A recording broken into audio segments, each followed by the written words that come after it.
నువ్వు ఓకేనా బట్టలు ఎందుకు వేసుకుంటున్నావు?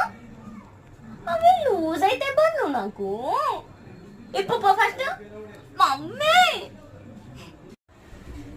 బయటికి పోతావా? నువ్వు ఏడికన్నా ఏమన్నా వేసుకో, నాకు సంబంధం లేదు. డాడీ కన్నా మమ్మీ కన్నా చెప్పేసి నాకు తెలియదు. తిరుగు నాకేం. నువ్వు నిన్న మమ్మీ కాకరకాయ కూర వండిందని మొత్తం కలిపి చెత్తబుట్టలో పడేసినావు కదా, చెప్పాలా డాడీకి అన్నం వేసి చేస్తున్నావు అని? ఇల్లు ఉక్తావా డాడీకి చెప్పాలా? చెప్పు.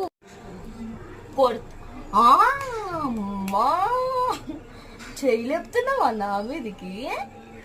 మీ స్కూల్కి వచ్చి పీటీఎంలో చెప్పమంటావా పెద్దోళ్ళ మీదకి చేయలేపుతున్నావు అని? బన్ను చిన్న ఉన్నప్పుడు నాకు జ్వరం వచ్చిందని హాస్పిటల్ పోతే హాస్పిటల్ బయట నువ్వు దొరికినావు. నేను డాడీనప్పుడు నిన్ను పెంచుకుందామని అన్నా. డాడీ సరే అన్నాడు. మరి ఇప్పుడు నన్ను కొడతావా? కొట్టొద్దు కదా.